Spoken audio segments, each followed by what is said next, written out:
So what we're going to do is we're going to relate the structure of the atom now to the periodic table. We're going to look at how and why we're so interested in both and the relationship between the two. Before we do, we need to look at a couple of terms. The first term we need to know is valence energy level or valence orbit. And this is the orbit furthest from the nucleus which has an electron. So if we look at our diagram down here, we can see that we have electrons in my first and second orbit or energy level. And so the second energy level or orbit is the furthest from the nucleus, so that makes it the valence orbit or energy level. Now, any electrons found in the valence orbit or energy level are called valence electrons. Okay? And the reason we're interested in our valence electrons is these are the ones that are involved in chemical bonding and chemical reactions. Now, when we start looking at the addition of electrons to an atom, so here I have a atom, so now this is a hydrogen atom with one electron, so the first energy level is valence. Helium first energy level is valence. Now I move up to lithium. Now my second orbit or energy level has an electron in it, so that becomes a valence. And the first orbit we call a core because there is an orbit or energy level above it with electrons. We continue adding electrons. Okay, and now we get up to sodium. And because now we have electrons in our third energy level, that becomes our valence, and our first and second are core. Keep adding electrons. We get up to potassium. Our fourth energy level or orbit has one electron, so the first three are core.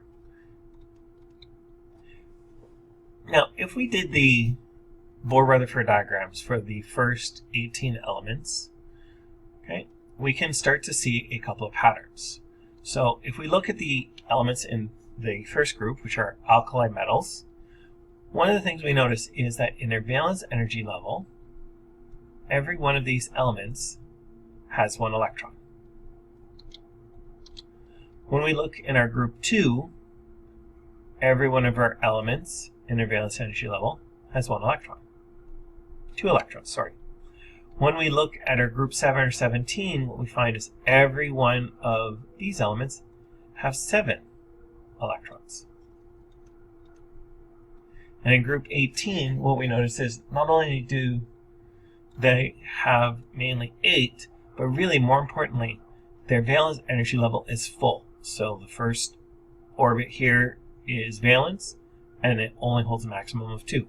Here, my second orbit is valence. It holds up to 8, and neon has 8. Here, argon, the third orbit, is the valence. It can hold 8 electrons, and there's 8. Okay, and so the valence energy level or orbit is full for these elements. So now what we can find is if we look at our group number, group 1 elements have 1 valence electron, group 2 have 2, group 3 have 3, group 4 has 4, group 5 has 5 valence electrons. So what we can see is that our group number relates to the number of valence electrons. Now, the second thing that comes out of our pattern with the periodic table is when we look across our periods. What we find is that when we're looking at elements in our first period, their valence orbit or energy level is the first one. When we're looking at elements in our second row of the periodic table, the second orbit or energy level is valence. When we look at our third period, our third orbit or energy level is valence. So if we were looking, for example, at elements in the 7th period, the last row of the periodic table, their valence electrons would be in the 7th orbit or energy level. Now, because we are only interested in our valence electrons and not the ones in core orbits or core energy levels, what we can do is we can draw what's called a Lewis dot diagram. And this is a way of us representing just the electrons that are in our valence energy level so that we can start looking at the ones specifically involved in reactions. Okay, and when we're doing these, what we do is we put our symbol of our element, and for every one valence electron that that element has, we place one dot around the symbol. When we place them, we have to remember we have 4 sides. We have a top, bottom, left, right of the symbol, and each side can hold a maximum of 2 electrons. Okay, so if we take a look at our first example, hydrogen. Okay, first thing we do is we write the element symbol. And then what we're going to do is we're going to place 1 dot for each valence electron. Well, hydrogen has 1 electron as valence energy level, so we're going to place 1 dot next to the symbol. Okay, let's look at a more complicated element, boron. Okay, we're going to write the symbol. Then it has 3 valence electrons as valence energy level, so we're going to add 3 dots, 1 for each.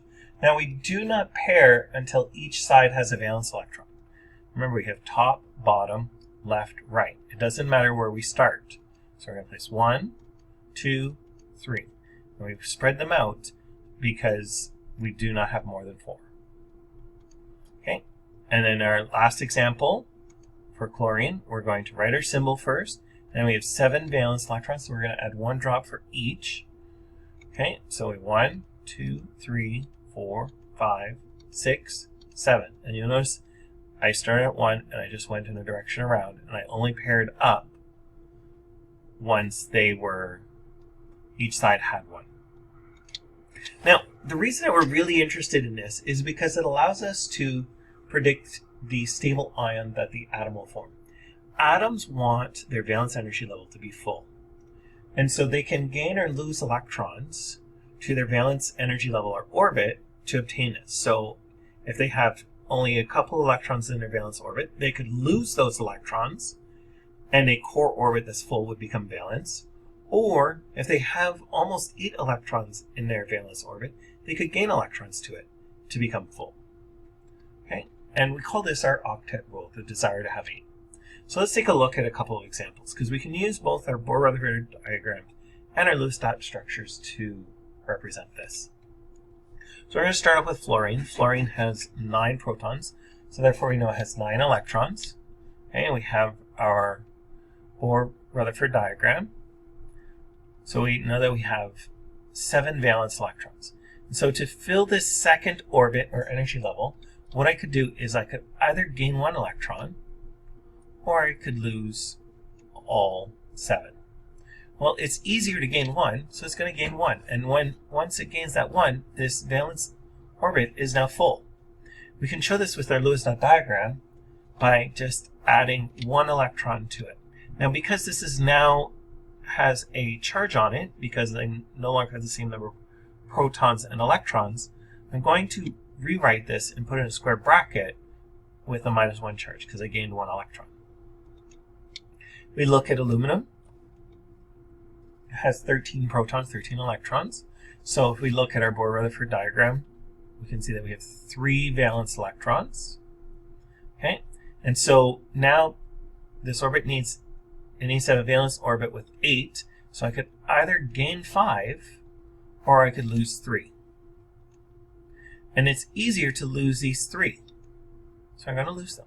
And in losing those 3, my second orbit now becomes valence because there's no electrons out here anymore, and it's full. So that makes it a stable ion.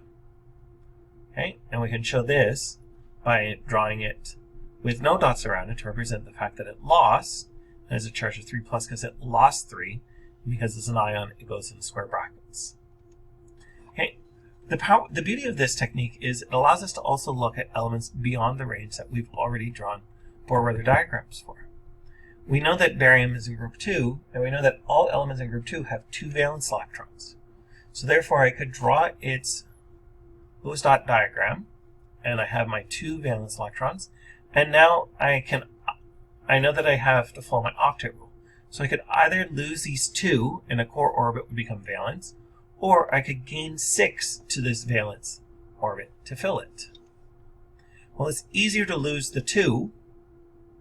And when I do, I have a charge of 2 plus, and I go in square brackets. Likewise, if we look at arsenic, it's in group 5 or 15.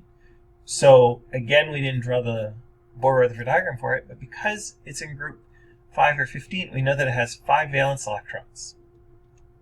So therefore, we would place 5 dots around it. Okay, and now I can either lose these 5, or I could gain 3. Well, it's easier to just gain the 3. And so I add my 3 electrons that I've gained, and then I'd have a charge of 3 minus. Well, how does this play out with the periodic table? Well, All elements in group 1 have one valence electron, so they could all either gain 7 or lose 1. They all lose 1. All elements in group 2 have 2 valence electrons.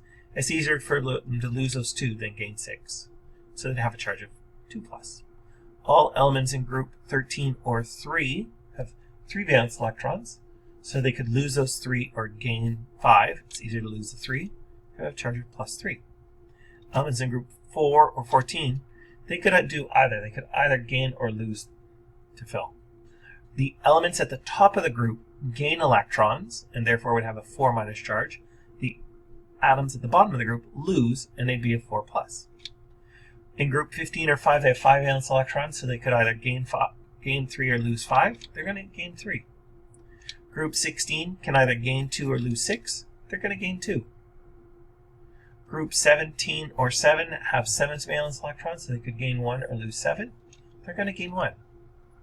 And in group 18 or 8, their valence orbit is full, so they're not going to gain or lose any.